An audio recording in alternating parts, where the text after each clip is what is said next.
একটা না দুটো লোক, এটা এইখানে দুটো আছে, বাচ্চা আছে, দুটো বাচ্চা। আচ্ছা,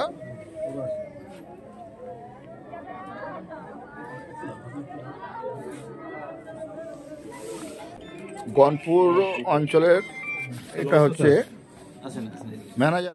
আমাকে ডাকতে যেছে না, আমি বলছি অন্যদিন ডাকে খুব, আজকে কেন ডাকছে না। আমি বলছি, একবার বললাম যাবো না, ও আসছে না, আমি যাবো না। আবার কিছু মনে হলো না, আমি যাই।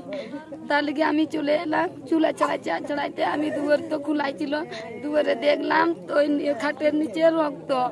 আমি দেখলাম, একবার আগুন দিলাম, দেখছি ছেলেরা এই অবস্থা। আমি তখন কাঁদতে কাঁদতে পালিয়ে গেলাম, সবাইকে বললাম এরকম অবস্থা। কে কে রয়েছে ভিতরে?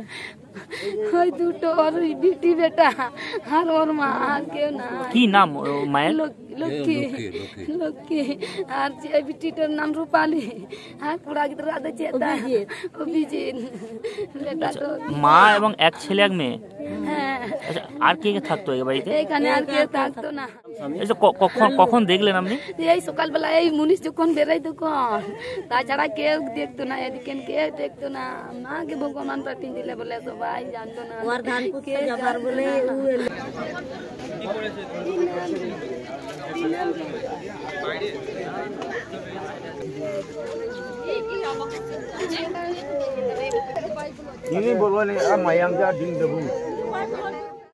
রক্তাক্ত অবস্থায় দেহ পড়ে আছে।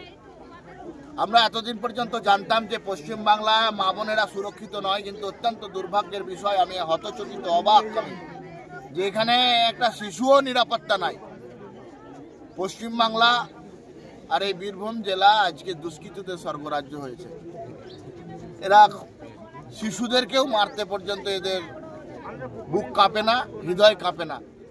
আমরা আজকে এখানে উপস্থিত হয়েছি, যতক্ষণ পর্যন্ত পুলিশ কুকুর না আসবে, যতক্ষণ পর্যন্ত আসামিকে অ্যারেস্ট করা না হবে, আমরা এখানে থাকব। স্বাভাবিকভাবে আমরা আমাদেরকে আন্দোলন করব এবং সংগঠিত করব মানুষকে, যে এইভাবে বাংলার মানুষ আজকে এই বাচ্চাটা হয়েছে, আগামীকালকে আমার বাড়ির বাচ্চাও কিন্তু নিরাপদ থাকবে না। সেই জন্য এই ঘটনার পূর্ণাঙ্গ নিরপেক্ষ তদন্ত চাই, এই ঘটনার সিবিআই তদন্ত চাই।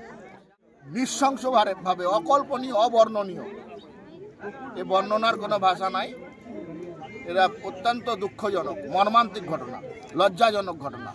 এ মধ্যযুগীয় বর্বরতাকে হরণ করবে। মধ্যযুগে এই ধরনের ঘটনা হয়নি, এত মানে দুগ্ধ শিশুকে রক্তাক্ত অবস্থায় মারা। এ কোন রাজ্যে আমরা বাস করছি?